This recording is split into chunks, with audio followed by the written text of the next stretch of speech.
আসসালামু আলাইকুম, শুভেচ্ছা সহ আমন্ত্রণ চ্যানেল আই সংবাদে আপনাদের সাথে আছে আমি নবনীতা। বিস্তারিত সংবাদের শুরুতেই জানিয়ে দিচ্ছি ফ্রেশ নুডলস সংবাদ শিরোনাম। সাউথ আফ্রিকায় সুপার শপের আগুনে 6 বাংলাদেশি নিহত ও আহত 1। নারায়ণগঞ্জে 5 জনের বাড়িতে শোকের মাতম। দেশের বর্তমান জ্বালানি সংকট সমাধানে মালয়েশিয়াকে পাশে চায় বাংলাদেশ, 2 প্রধানমন্ত্রীর ফোন আলাপ।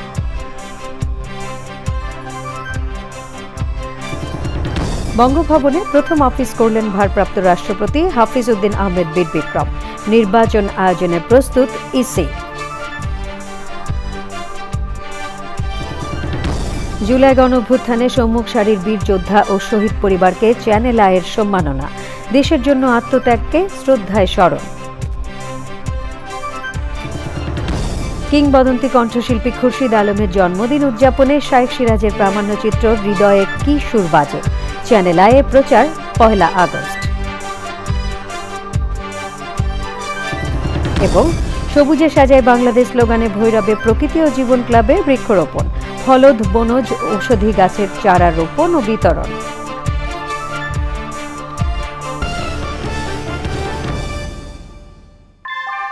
ভূমিকম্প সহনীয় মোস্ট ডিউরেবল দেশের প্রথম থার্মেক্স রড সালাম স্টিল। সালাম স্টিল বোঝে ডিউরেবিলিটি। সালাম স্টিল, মোস্ট ডিউরেবল স্টিল। সংবাদ শিরোনামগুলো জানাচ্ছিলাম। এখনকার এই সংবাদ আয়োজন একই সঙ্গে চ্যানেল আইয়ের ইউটিউব চ্যানেল এবং চ্যানেল আইয়ের ওটিটি প্ল্যাটফর্ম আই স্ক্রিনে লাইভ স্ট্রিমিং হচ্ছে। যাচ্ছি পুরো সংবাদে। সাউথ আফ্রিকার ইস্টার্ন কেপ প্রদেশের কুইন্সটাউনের একটি দোকানে ভয়াবহ আগুনে 6 বাংলাদেশের মৃত্যু হয়েছে। এ ঘটনায় আহত হয়েছেন 1 জন। স্থানীয় সময় সোমবার রাত 3টার দিকে বাংলাদেশি মালিকানাধীন ব্যবসা প্রতিষ্ঠানে আগুন লাগার সময় দোকানের ভেতর ঘুমিয়েছিলেন তারা। সৈকত দেবনাথ জানাচ্ছেন।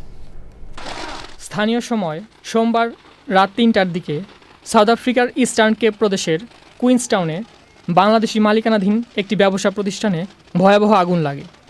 আগুনের খবর পেয়ে স্থানীয় আইনশৃঙ্খলা বাহিনী ও ফায়ার সার্ভিস ঘটনাস্থলে পৌঁছে আগুন নিয়ন্ত্রণে আনে। নিহতদের 3 জনের বাড়ি নারায়ণগঞ্জের সদর উপজেলার আলিরিটেকের ক্রোকেরচর গ্রামে। এ ঘটনায় নিহতদের পরিবার, প্রবাসী বাংলাদেশি কমিউনিটি ও স্থানীয়দের মধ্যে শোকের ছায়া নেমে এসেছে। আর ওই গ্রামের আরও 4 জন আছে, একসাথে চাকরি করে। দোকানে রাত্রে আগুন লাগবে, রাতে 3টা সাড়ে 3টা বাজে। কীভাবে লাগবে এখন আমরা পুরোপুরি বলতে পারি না। 7 জনের ভিতরে 1 জন বের হয়ে গেছে, 6 জন আটকা পড়ে রয়েছে।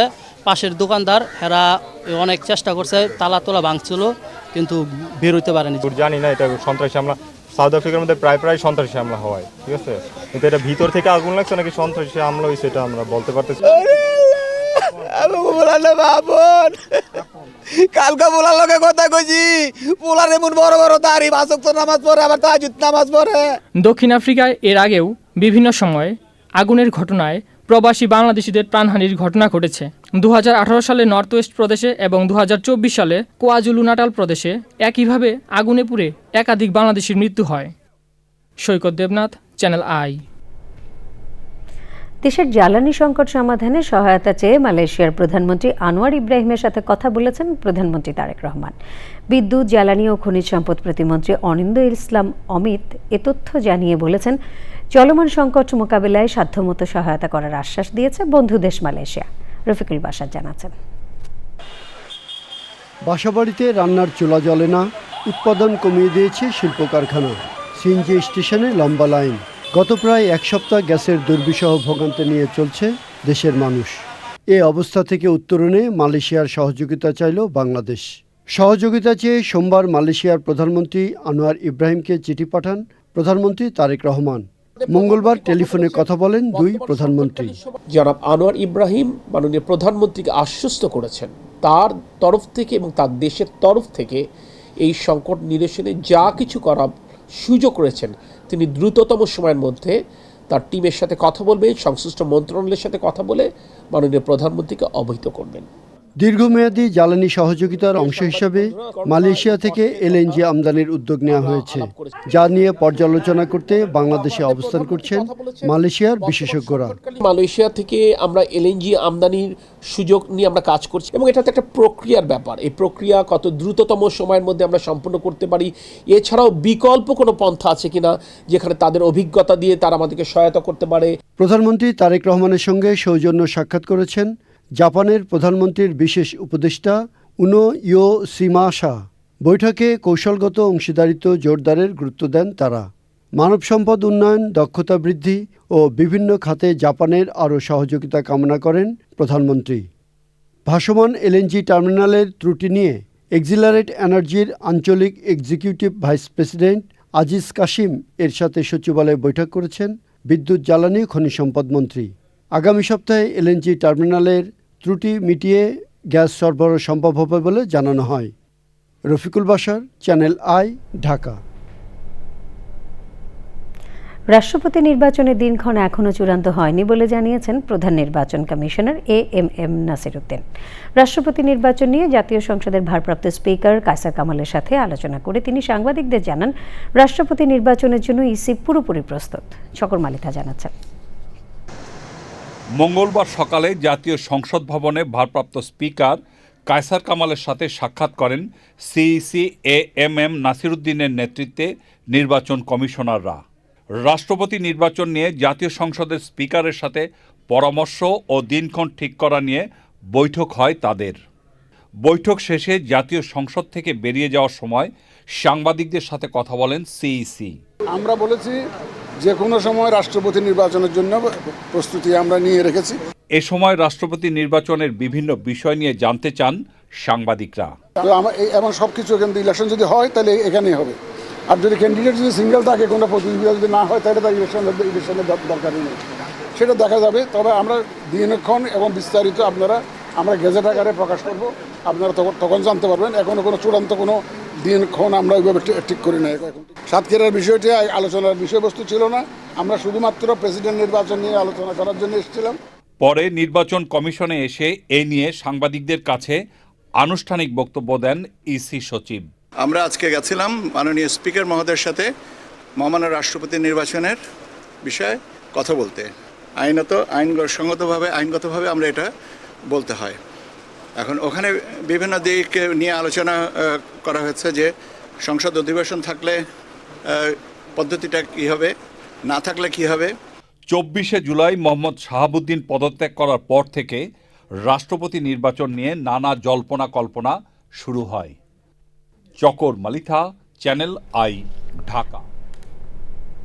দায়িত্ব গ্রহণের পর প্রথমবারের মতো বঙ্গভবনে অফিস করলেন ভারপ্রাপ্ত রাষ্ট্রপতি হাফিজউদ্দিন আহমেদ বীর বিক্রম। বঙ্গভবনে ঐতিহ্যবাহী ও বর্ণাঢ্য আয়োজনে তাঁকে গার্ড অব অনার সহ অভ্যর্থনা জানানো হয়। প্রথম দিনে ব্যস্ত সময় পার করেছেন হাফিজউদ্দিন আহমেদ। আক্তার হোসেন জানাচ্ছেন। দায়িত্ব গ্রহণের পর মঙ্গলবার এই প্রথম বঙ্গভবনে যান ভারপ্রাপ্ত রাষ্ট্রপতি হাফিজউদ্দিন আহমদ বীর বিক্রম। বঙ্গভবনে পৌঁছালে রীতি অনুযায়ী একটি অশ্বারোহী দল তাকে স্বাগত জানায়। পরে প্রেসিডেন্ট গার্ড রেজিমেন্ট বা পিজিআর তাকে গার্ড অব অনার প্রদান করে। অভ্যর্থনা গ্রহণের পর বঙ্গভবনে নিজ অফিস কক্ষে যান এবং বঙ্গভবনের জ্যেষ্ঠ কর্মকর্তাদের সাথে পরিচিত হয়ে শুভেচ্ছা বিনিময় করেন তিনি। রাষ্ট্রপতির সামরিক সচিব ও জনবিভাগ সচিব বিভিন্ন কার্যক্রম সম্পর্কে তাকে অবহিত করেন। বঙ্গভবনের বিভিন্ন বিভাগ ও স্থাপনা পরিদর্শন করে পরিদর্শন বইয়ে সই করেন হাফিজউদ্দিন আহমদ। পরে বঙ্গভবনের অভ্যন্তরে সরকারি তোষাখানা ও জাদুঘর পরিদর্শন করেন ভারপ্রাপ্ত রাষ্ট্রপতি। নিয়মিত দাপ্তরিক কার্যক্রম পরিচালনা করলেও বঙ্গভবনে উঠবেন না তিনি। সংসদ ভবন এলাকায় স্পিকারের জন্য নির্ধারিত সরকারি বাসভবনেই থাকবেন হাফিজউদ্দিন আহমদ। Akhtar Hossain, Channel I, Dhaka.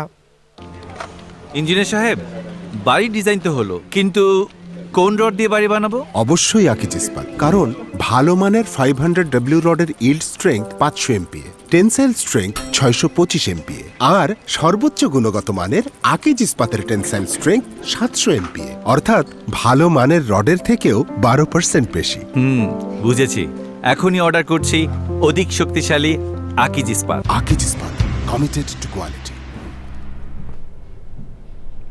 সরকার চাইলে শহীদ প্রেসিডেন্ট জিয়াউর রহমান হত্যাকাণ্ডের বিষয়ে উচ্চ পর্যায়ের যে কোনো তদন্ত কমিটি গঠন করতে আইনগত কোনো বাধা নেই। সামরিক অথবা বেসামরিক আদালতে হত্যাকাণ্ডের বিচার হতে পারে বলে মত দিয়েছেন আইনজীবীরা। এমন প্রেক্ষাপটে আন্তর্জাতিক অপরাধ ট্রাইব্যুনালের চিফ প্রসিকিউটর জানিয়েছেন, ভিন্ন ভিন্ন তদন্তে পাওয়া তথ্যাদি যাচাই এবং নতুন প্রমাণাদি নিয়ে বরখাস্ত মেজর মোজাফফরকে সমন্বিতভাবে জিজ্ঞাসাবাদ করা হবে। শহীদুল্লাহ রাজুর 4 পর্বের রিপোর্টের আজ দেখুন প্রথম পর্ব। রাজধানীর বনানী DOHS এলাকা থেকে গত 16 জুলাই জিয়াউর রহমান হত্যাকাণ্ডে অন্যতম অভিযুক্ত বরখাস্ত মেজর মোজাফফর হোসেনকে গ্রেপ্তার করে গোয়েন্দা পুলিশ। আইনি প্রক্রিয়া শেষে সেদিনই তাকে সেনাবাহিনীর কাছে হস্তান্তর করা হয়। পরে জেনারেল মাসুদ উদ্দিন চৌধুরীর সাথে যোগাযোগ ও জুলাই হত্যাকাণ্ড সহ বিভিন্ন মানবতা বিরোধী অপরাধের সঙ্গে প্রাথমিক সংশ্লিষ্টতার অভিযোগে তাকে গ্রেপ্তার দেখিয়ে হেফাজতে নেয় আন্তর্জাতিক অপরাধ ট্রাইব্যুনাল। মেজর মোজাফফরের তদন্ত ও ট্রায়াল কিভাবে হতে পারে এমন প্রশ্নে সিনিয়র আইনজীবীরা জানান, সেনাবাহিনী, পুলিশ, বিচার বিভাগীয় বা উচ্চ পর্যায়ের কমিটি বিভিন্নভাবে এর তদন্ত সম্ভব, তবে বিচার হতে হবে একটি আদালতে। সরকারি পর্যায় থেকে একটা পাওয়ারফুল একটা কমিটি হতে পারে, পুলিশ করতে পারে, যা অথবা বিচার বিভাগের তদন্তের জন্য নিয়োগ করতে পারে। এখন নানা রকম প্রক্রিয়া আছে যে তদন্ত কীভাবে হবে। দণ্ড কিন্তু একবারই হবে, ট্রায়ালও একবারই হবে। এখন ট্রায়াল কে করবে? ট্রায়ালটা সেনা আইনে হবে কি সেনা আইনের বহির্ভূত বেসামরিক আদালতে হবে? সেটা আসলে পরের ব্যাপার, সেটা সরকার সরকারের সিদ্ধান্ত, সরকার কোনটা করবে। কিছু ইনভেস্টিগেশন আছে, সেই ইনভেস্টিগেশনগুলো যখন একটা পর্যায়ে আসবে, যখন তাকে আবার সেই ইনভেস্টিগেশনের স্বার্থে যখন তাকে আমাদের জিজ্ঞাসাবাদের প্রয়োজন হবে, তখন আমরা তাকে এনে আবার জিজ্ঞাসাবাদ করব। এখন প্রশ্নটা হচ্ছে যে সেনা আইনে বিচার হবে, এটা নিয়ে তো কোনো দ্বিমত নাই। বেসামরিক তদন্তের পরও সামরিক আদালতে বিচার সম্ভব বলে জানান আইনজীবীরা। তদন্ত সম্পন্ন হওয়ার পরে যদি মনে করা হয় যে এই বিচার প্রক্রিয়াটা ট্রায়াল এটা সেনা আইনে করা হবে, তখন সেনা আইনে এই ট্রায়ালটা করা সম্ভব। তার জিজ্ঞাসাবাদটা আমরা পেন্ডিং রেখে আনুষঙ্গিক ইনভেস্টিগেশন আমরা করছি। সেখানে ইনভেস্টিগেশনের পরে যখন ফাইনালি তাকে জিজ্ঞাসাবাদের প্রশ্নটা দেখা দিবে, তখন আমরা একেবারে তাকে জিজ্ঞাসাবাদ করে আমাদের ইনভেস্টিগেশনটা সমন্বয় করে নিব। অতীতে কোর্ট মার্শাল প্রক্রিয়ায় সংশ্লিষ্ট ছিলেন এমন একাধিক অবসরপ্রাপ্ত সামরিক কর্মকর্তা বলছেন, একবার বিচার হয়ে গেলে সামরিক আদালতের কোনো কেস বেসামরিক আদালতে গেছে এমন নজির নেই। Shahidullah Raju, channel I, Dhaka. নারায়ণগঞ্জ সদর থানায় দায়ের করা পুলিশের গাড়ি ভাঙচুর ও সরকারি কাজে বাধা দেওয়ার মামলায় আদালতে হাজিরা দিয়েছেন সিটি কর্পোরেশনের সাবেক মেয়র ডাক্তার সেলিনা হায়াত আরভি। নারায়ণগঞ্জ অতিরিক্ত chief judicial magistrate Mohammad Nurul Huda চৌধুরীর আদালতে হাজিরা দেন তিনি। আইভির আইনজীবী অ্যাডভোকেট আওলাদ হোসেন জানান, আসামি দীর্ঘদিন কারাবন্দী ছিলেন। শারীরিকভাবে অসুস্থ এবং সার্বিক পরিস্থিতি বিবেচনায় ফৌজদারি কার্যবিধির 205 ধারায় আসামির পরিবর্তে আইনজীবীর হাজিরার আবেদন করা হয়। পূর্ণাঙ্গ শুনানি শেষে আদালতে আবেদনটি মঞ্জুর করেন। তাই চার্জশিট দাখিল এবং মামলাটি বিচারের জন্য সংশ্লিষ্ট আদালতে স্থানান্তর হওয়ার আগ পর্যন্ত আসামির পরিবর্তে আইনজীবী আদালতে হাজিরা দেবেন। তবে বিচার কার্যক্রম শুরু হলে এবং সাক্ষ্য গ্রহণের সময় আসামিকে আদালতে সশরীরে উপস্থিত হতে হবে বলে জানান আইনজীবী। আদালতে হাজিরা শেষে আইভিকে নিজেকে নির্দোষ দাবি করে বলেন, তিনি সবসময় হত্যা এবং অত্যাচারের বিরুদ্ধে প্রতিবাদ করেছেন।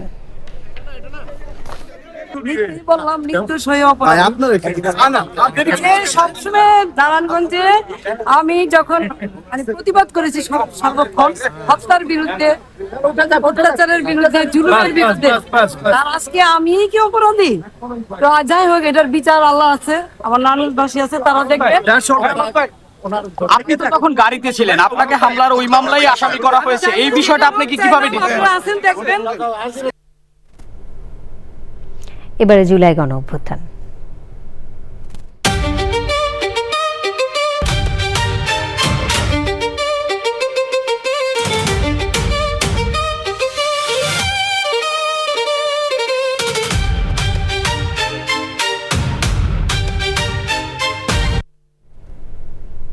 জুলাই গণ অভ্যুত্থানে সম্মুখ সারির বীর যোদ্ধা ও শহীদ পরিবারের কয়েকজন সদস্যকে সম্মান জানিয়েছে চ্যানেল আই।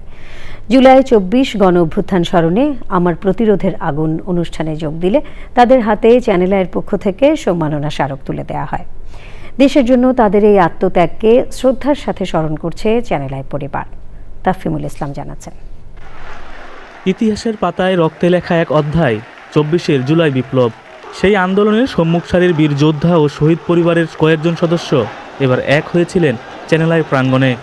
বিশেষ অনুষ্ঠান জুলাই 2024 গণ অভ্যুত্থানের স্মরণে আমরা প্রতিরোধের আগুনে উঠে আসে সেই সব উত্তাল দিনগুলোর স্মৃতি, বেদনা আর গৌরবের গল্প। অনুষ্ঠান শেষে জুলাই গণ অভ্যুত্থানের শহীদ পরিবার ও আহত যোদ্ধাদের সম্মাননা স্মারক প্রদান করে চ্যানেল আই। পরে চ্যানেল আই এর ব্যবস্থাপনা পরিচালক ফরিদুর রেজা সাগরের সাথে সাক্ষাৎ করেন তারা। এ সময় আহতদের চিকিৎসার খোঁজ খবর নেন এবং শহীদ পরিবারের প্রতি গভীর সমবেদনা ও কৃতজ্ঞতা প্রকাশ করে ফরিদুর রেজা সাগর। অভ্যুত্থানের 2 বছরে এসে আহতদের চিকিৎসা ও শহীদদের বিচারের কথা বলেন শহীদ পরিবার ও আহত যোদ্ধারা। আমি জানি না এই দেশকে সে এত ভালোবাসে, সেই সন্তান দেশ ছেড়ে চলে গেছে। আমরা একটা সুস্থ দেশ চাই, সুন্দর দেশ চাই জাতির কাছে। ইনশাল্লাহ আমরা আশাবাদী আমাদের দেশটা ঘুরে দাঁড়াবে। আমরা নতুন বৈষম্যহীন একটা বাংলাদেশ পাবো, যেখানে প্রতিটা মানুষ শান্তিতে বসবাস করবে। যে আহতদের বা শহীদদের মাধ্যমে, রক্তের মাধ্যমে আজকে এই নতুন বাংলাদেশ, তাদের সুচিকিৎসা নাই, তাদের হত্যার কোনো বিচারের কোনো সুনির্দিষ্ট রুটম্যাপ আমরা দেখতে পাচ্ছি না। শহীদের যে মর্যাদাটা সেটা যেন দেয়, আমাদের বাচ্চাদের যেন কোনো দেশদ্রোহী বা কোনো জঙ্গি এগুলো তখনও যেন না যায়, শুধু এতটুকুই চাওয়া। সরকার যেন আমাদের সন্তানদের হত্যার বিচার করে এবং যারা আহত হয়েছে তারা যেন তাদের সুচিকিৎসা করে। ত্যাগের বিনিময়ে আসা এই নতুন বাংলাদেশের চেতনাকে ধারণ করে আগামী দিনেও এই বীরদের পাশে থাকার প্রত্যয় পুনর্ব্যক্ত করে channel I. Tafhimul Islam, channel I, Dhaka. July 24 গণ অভ্যুত্থান স্মরণে আমার প্রতিরোধের আগুন অনুষ্ঠানটি চ্যানেল আইয়ের পর্দায় প্রচার হবে আগামীকাল দিবাগত রাত 12টা 25 এবার অন্যান্য সংবাদ। কিংবদন্তি শিল্পী খুরশিদ আলমের 81তম জন্মদিনকে সামনে রেখে বরেণ্য শিল্পীর বর্ণাঢ্য সঙ্গীত জীবন নিয়ে কৃষি ও গণমাধ্যম ব্যক্তিত্ব শাইখ সিরাজ নির্মাণ করেছেন প্রামাণ্যচিত্র হৃদয়ে কি সুর বাজে। জন্মদিনের উপহার হিসেবে আগামী 1 আগস্ট বিকেল 5টা 40 চ্যানেল আইয়ের পর্দায় প্রচারিত হবে প্রামাণ্যচিত্র হৃদয়ে কি সুর বাজে। আগামীতে আরেক গুণী শিল্পী ফেরদৌস ওয়াহিদের সঙ্গীত জীবন নিয়ে এরই মধ্যে প্রামাণ্যচিত্র তৈরির ঘোষণা দিয়েছেন নির্মাতা শাইখ সিরাজ। রোকসানা আহমেদ জানাচ্ছেন। 1946 সালের 1 আগস্ট জয়পুরহাটে জন্ম নেন চলচ্চিত্রের গানের আকাশে সুরের জ্যোতি মোহাম্মদ খুরশিদ আলম। 4 দশক ধরে 500-র বেশি চলচ্চিত্রের গান দর্শককে উপহার দিয়েছেন গুণী কণ্ঠশিল্পী খুরশিদ আলম।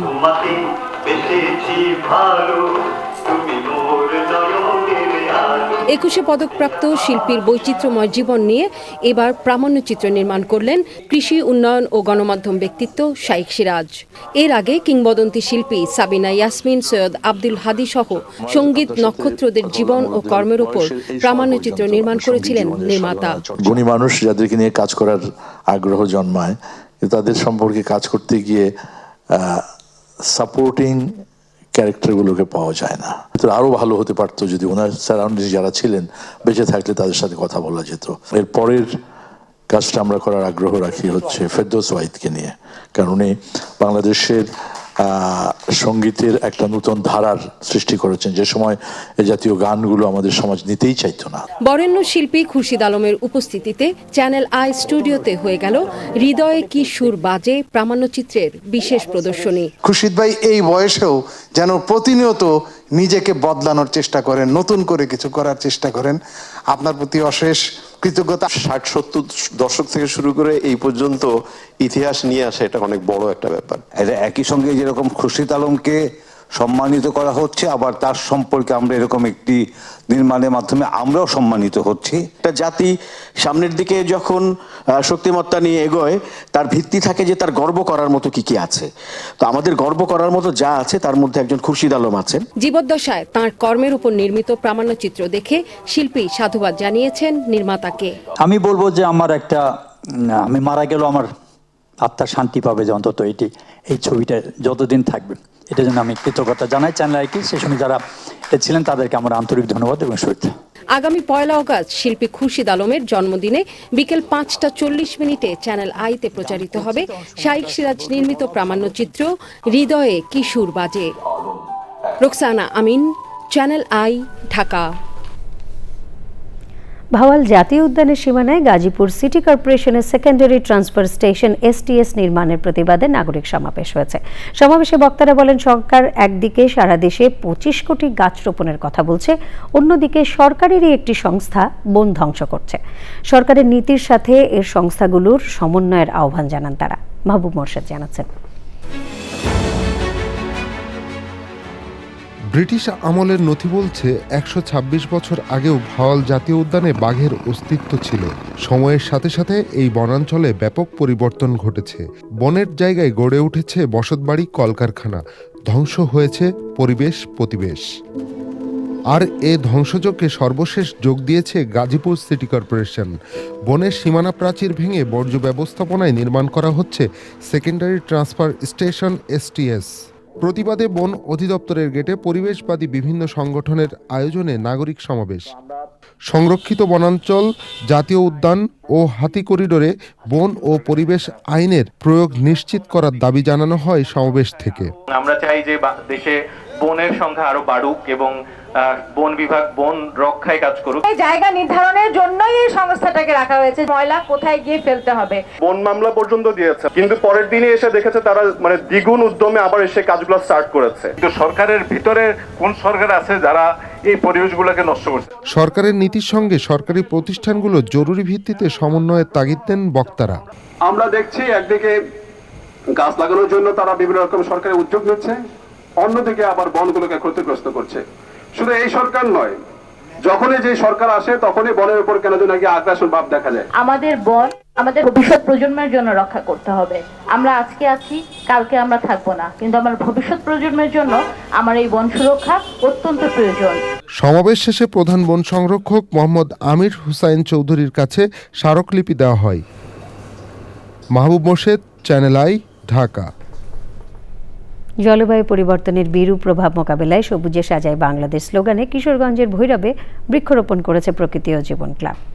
উপজেলার আলফাজ উদ্দিন উচ্চ বিদ্যালয়ের শিক্ষার্থী সহ 7টি ইউনিয়ন ও পৌর এলাকার ফলদ, বনজ এবং ঔষধি গাছের চারা রোপণ ও বিতরণ করা হয়। মাহবুব মোর্শেদের আরও একটি রিপোর্ট। এটি ভৈরবের আলফাজ উদ্দিন উচ্চ বিদ্যালয় প্রাঙ্গণ। ফলদ, বনজ ও ঔষধি গাছের চারা হাতে শিক্ষার্থীদের উচ্ছ্বাসে প্রাণবন্ত সবুজায়ন উৎসব। জলবায়ু পরিবর্তনের কারণে বাড়ছে তাপমাত্রা, কমছে সবুজের পরিমাণ। ভবিষ্যৎ প্রজন্মের জন্য বাসযোগ্য পরিবেশ গড়তে বিদ্যালয় প্রাঙ্গণে বৃক্ষরোপণের মধ্য দিয়ে শুরু হয় প্রকৃতি ও জীবন ক্লাব ভৈরবের সবুজে সাজাই বাংলাদেশ কর্মসূচি। সবুজে সাজাই বাংলাদেশ প্রতিপাদ্যে ভৈরব উপজেলায় বৃক্ষরোপণ ও গাছের চারা বিতরণ কর্মসূচি পালন করেছে প্রকৃতি ও জীবন ক্লাব। রাস্তার ধারে ও ঘনবসতিপূর্ণ এলাকায় পর্যাপ্ত গাছপালা 30 থেকে 50% পর্যন্ত বায়ু দূষণ ও যানবাহনের শব্দ দূষণ হ্রাস করতে পারে। ভৈরব বাজারের ব্যস্ততা ও যানজটপূর্ণ এলাকার পরিবেশ বিশুদ্ধ রাখতে এই সবুজায়ন অত্যন্ত গুরুত্বপূর্ণ ভূমিকা রাখবে। আসুন আমরা সবাই মিলে বেশি বেশি গাছ লাগিয়ে ভৈরবকে একটি পরিবেশ বান্ধব ও সুন্দর শহর হিসেবে গড়ে তুলি। গাছের চারা উপহার পেয়ে সবাইকে বৃক্ষরোপণে উৎসাহিত করার কথা জানান শিক্ষার্থীরা। আমরাও এই বিশেষ কাজে অংশগ্রহণ করতে পারছি, আমরা নিজেদেরকে ধন্য মনে করছি যাতে আমরাও পরিবেশ সংরক্ষণে একটু ভূমিকা রাখতে পারছি। গাছ লাগানো আমাদের জন্য অনেক গুরুত্বপূর্ণ। Without tree we can not live. প্রকৃতি বন্ধু বীর মুক্তিযোদ্ধা মুকিত মজুমদার বাবু এবং প্রকৃতি ও জীবন ক্লাবের সবুজায়নে প্রশংসা করে পরিবেশ রক্ষায় গাছের গুরুত্ব তুলে ধরেন বিশিষ্টজনেরা। উনার সার্বিক প্রচেষ্টায় আজকে সমস্ত বাংলাদেশে বৃক্ষরোপণ অভিযান চলছে। ভবিষ্যতে উনি আরো ব্যাপকভাবে এই বৃক্ষরোপণ কর্মসূচি করেন আমাদের প্রকৃতির মাঝে। প্রাকৃতিক ভারসাম্য বজায় রাখার জন্য যেটি আমাদের দেশে এর অর্ধেক গুণে, কাজে গাছ লাগানো আমাদের নিজেদের স্বার্থে এটি প্রয়োজন। গোটা বাংলাদেশে সামাজিকভাবে এই বৃক্ষরোপণ কর্মসূচিটি চালু থাকুক এবং মানুষ সচেতন হোক। পরিবেশ সুরক্ষায় সরকারি উদ্যোগের পাশাপাশি সামাজিক সংগঠন ও সাধারণ মানুষের অংশগ্রহণও জরুরি বললেন অনুষ্ঠানের প্রধান অতিথি। মাসে বা 2 মাসে আমরা একটা করেও গাছ লাগাবো, তোমরা কি বুঝতে পারছো যে প্রকৃতিতে তোমাদের অবদানটা কি হবে? এই স্কুলটাকে দিয়েই মনে হয় সবুজায়ন শুরু করা যেতে পারে। আর তোমরা তো গাছ লাগাবেই, সবুজে সবুজে ভরে যাক আমাদের দেশ। পরিবেশের কাঙ্ক্ষিত উন্নয়নে রোপিত বৃক্ষের পরিচর্যা ও সংরক্ষণে স্থানীয়দের এগিয়ে আসার আহ্বান জানান পরিবেশবাদী সহ আয়োজকরা। ভৈরব থেকে মাহবুব মোর্শেদ, চ্যানেল আই। এবারে নেট দুনিয়ার খবর।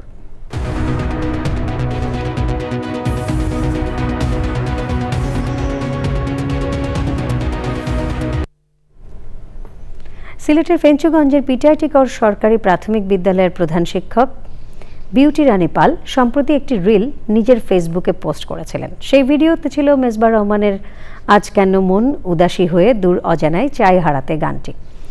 তার ভিডিওটি নিয়ে কেউ কেউ সমালোচনা মুখর হওয়ায় অনেক শিক্ষক এবং শিক্ষার্থী বিউটি পালের প্রতি সংহতি জানিয়ে রিলটি রিমেক করছেন।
এরই সাথে সংবাদে নিয়ে নিচ্ছে খানিকক্ষণের বিরতি।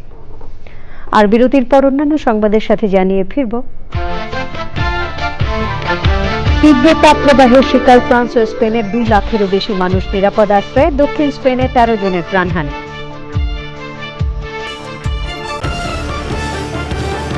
পানি সম্পদ মন্ত্রী শহীদুদ্দিন চৌধুরী আনি বলেছেন, 17 বছর ধরে জুলাই অভ্যুত্থানের ভিত্তি তৈরি করেছে বিএনপি। রাজধানীতে জাতীয় প্রেস ক্লাব মিলনায়তনে এক আলোচনা সভায় তিনি আরও বলেন, অভ্যুত্থানের জন্য একটি ভিত্তি লাগে, এটি অনস্বীকার্য। আর জুলাই অভ্যুত্থানের সেই ভিত্তি ছিল বিএনপির 17 বছরের আন্দোলন।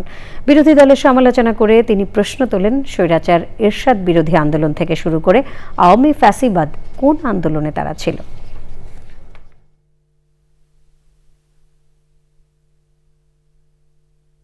আজকে যারা বিরোধী দল কোথায় ছিলেন, পাশে কিভাবে ছিলেন, প্রশ্ন করার মতো কোথায় ছিলেন, কিভাবে ছিলেন, আর 17 বছর কিভাবে ছিলেন, 17 বছর কোথায় ছিলেন, এটা তো প্রশ্ন করার মতো।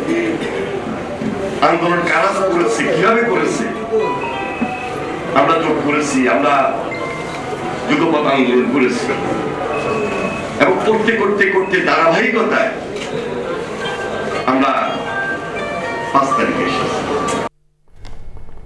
ইউরোপ জুড়ে তীব্র তাপপ্রবাহ ও শুষ্ক আবহাওয়ার মধ্যে ফ্রান্স ও স্পেনে দাবানলের ভয়াবহ তাণ্ডব ছড়িয়ে পড়েছে।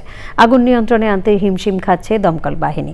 পরিস্থিতির অবনতি হওয়ায় 2 লাখেরও বেশি মানুষকে নিরাপদ স্থানে সরিয়ে নেওয়া হয়েছে। দক্ষিণ স্পেনে সাম্প্রতিক দাবানলে অন্তত 13 জনের প্রাণহানি হয়েছে। পূবালী ব্যাংক বাণিজ্য সংবাদ।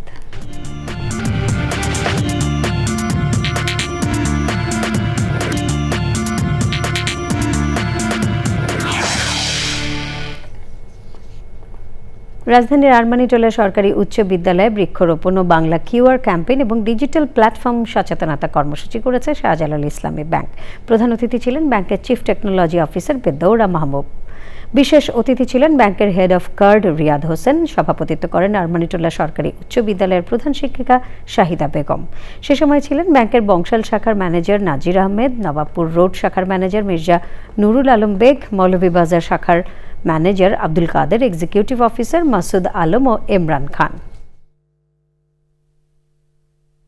এই যে মোবাইল অ্যাপে আমরা যে সেবাগুলো দিয়ে থাকি, শাহজালাল ইসলামী ব্যাংকে আমাদের যে অ্যাপটি আছে এটার নাম শাহজালাল টাচ পে। তো এই শাহজালাল টাচ পে ছাড়াও এটি দিয়ে তো আমরা ট্রানজ্যাকশন করছি, বিভিন্ন পেমেন্ট করছি। তো আমাদের যে ডিজিটাল প্ল্যাটফর্মগুলো আছে এর মধ্যে আরেকটা খুব সুন্দর অ্যাপ আছে, সেটা হচ্ছে শাহজালাল অ্যাকাউন্ট। সেই শাহজালাল অ্যাকাউন্টটা হচ্ছে যে কোনো গ্রাহক যারা এখনও শাহজালাল ইসলামী ব্যাংকের গ্রাহক হননি, তারা কিন্তু দেশ বিদেশ বিভিন্ন জায়গা থেকে আমাদের ব্যাংকে একটা অ্যাকাউন্ট খুলতে পারেন। সংবাদের সময় হলো আবারও বিরতি, আর বিরতির পর খেলার খবরে থাকছে ফ্রান্স ফুটবল দলের নতুন কোচ জিনেদিন জিদান আগামী বিশ্বকাপ পর্যন্ত দায়িত্ব পালনের চুক্তি। সুন্দরবনের করমজল বন্যপ্রাণী প্রজনন কেন্দ্র এলাকা থেকে প্রায় 9 ফুট লম্বা কিং কোবরা উদ্ধার করা হয়েছে। পরে সাপটিকে নিরাপদ দূরত্বে বনের গহীনে অবমুক্ত করা হয়। কেন্দ্রের ভারপ্রাপ্ত কর্মকর্তা হাওলাদার আজাদ কবির জানান, ভোরে করমজল জামে মসজিদে ফজরের নামাজ পড়ে নিজ রুমে ফেরার পথে হরিণের খাঁচার পাশের রাস্তায় তিনি ও মসজিদের ইমাম সাপটি দেখতে পান। কিং কোবরা পৃথিবীর অন্যতম দীর্ঘ বিষধর সাপ। পাহাড়ি এলাকা এবং সুন্দরবনের করমজল অঞ্চলে প্রচুর কিং কোবরা দেখা যায়। সুন্দরবনে চলাচলকারী পর্যটক ও বনজীবীদের সতর্ক থাকার পরামর্শ দিয়েছেন সংশ্লিষ্টরা। নরসিংদীর মাধবদী বাজারে অভিযান চালিয়ে প্রায় 2 কোটি টাকা মূল্যের নিষিদ্ধ কারেন্ট জাল জব্দ করেছে জেলা প্রশাসনের ভ্রাম্যমাণ আদালত। গোপন সংবাদের ভিত্তিতে নরসিংদী সদর উপজেলার মাধবদী বাজারে অভিযান চালানো হয়। ভ্রাম্যমাণ আদালতের উপস্থিতি টের পেয়ে অধিকাংশ জাল ব্যবসায়ী পালিয়ে গেলেও 3 জন জাল বিক্রেতা এবং সংরক্ষণকারীকে আটক করা হয়। পরে আইন অনুযায়ী আটককৃত 3 জনকে ৭১,০০০ টাকা জরিমানা আদায় করা হয়। অভিযানে নরসিংদী উপজেলার নির্বাহী কর্মকর্তা আসমা জাহান সরকার, সদর উপজেলা মৎস্য কর্মকর্তা রৌনক জাহান এবং আইন শৃঙ্খলা বাহিনীর সদস্যরা উপস্থিত ছিলেন। বৃক্ষরোপণে সাজাই দেশ, সবার আগে বাংলাদেশ। প্রতিপাদ্যে শেরপুরে শুরু হয়েছে বৃক্ষরোপণ অভিযান ও বৃক্ষ মেলা 2026। এই উপলক্ষে জেলা প্রশাসন ও ময়মনসিংহ বিভাগীয় বন বিভাগের আয়োজনে সচেতনতামূলক র্যালি বের করা হয়। পরে ডিসি উদ্যানে 5 দিনের বৃক্ষরোপণ অভিযান ও বৃক্ষ মেলার উদ্বোধন করা হয়। জেলা প্রশাসক ফরিদা ইয়াসমিনের সভাপতিত্বে আলোচনা সভায় সংরক্ষিত নারী আসনের সংসদ ডাক্তার সানসিলা জেবরিন প্রিয়াঙ্কা, বিভাগীয় বন কর্মকর্তা কাজী মোহাম্মদ নুরুল করিম, পুলিশ সুপার AKM জহিরুল ইসলাম সহ বিশিষ্টজনেরা উপস্থিত ছিলেন। বৃক্ষমেলায় 50টি স্টলে ফলদ, বনজ, ঔষধি সহ বিভিন্ন প্রজাতির গাছের চারা প্রদর্শনী ও বিক্রির ব্যবস্থা করা হয়েছে। এবারে খেলার খবর।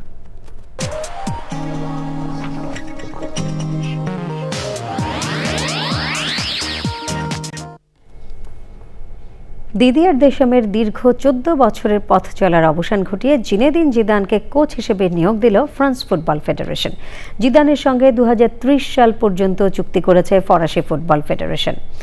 এর ফলে ইউরো 2028 এবং 2030 ফিফা বিশ্বকাপে লে ব্লুদের ডাগআউটে দেখা যাবে সাবেক এই বিশ্বজয়ীকে। রিয়াল মাদ্রিদে অসাধারণ সাফল্যের পর বড় বড় ক্লাবের প্রস্তাব ফেরালেও জিদান অপেক্ষায় ছিলেন ফ্রান্স দলের জন্য।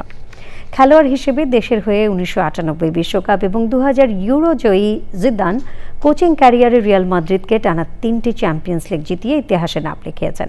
2021 সালে দ্বিতীয় মেয়াদে রিয়ালের দায়িত্ব ছাড়ার পর ডাগআউটের বাইরে ছিলেন। সংবাদের শেষ ভাগে আমরা সবশেষে ফ্রেশ নুডলস সংবাদ শিরোনামগুলো জানিয়ে দিচ্ছি আরও একবার। সাউথ আফ্রিকায় সুপার শপের আগুনে 6 বাংলাদেশি নিহত ও আহত 1, নারায়ণগঞ্জে 5 জনের বাড়িতে শোকের মাতম। দেশের বর্তমান জ্বালানি সংকট সমাধানে মালয়েশিয়াকে পাশে চায় বাংলাদেশ, 2 প্রধানমন্ত্রীর ফোন আলাপ।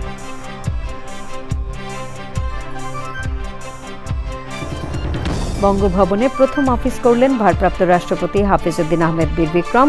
নির্বাচন আয়োজনে প্রস্তুত ইসি।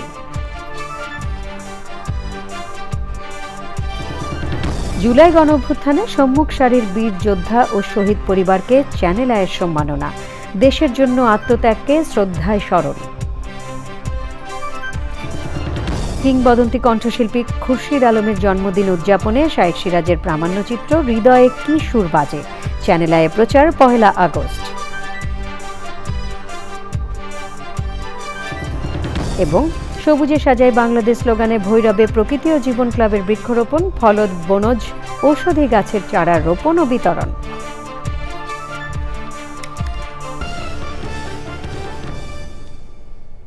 পরবর্তী সকল সংবাদ দেখার আমন্ত্রণ রইল। ধন্যবাদ সবাইকে।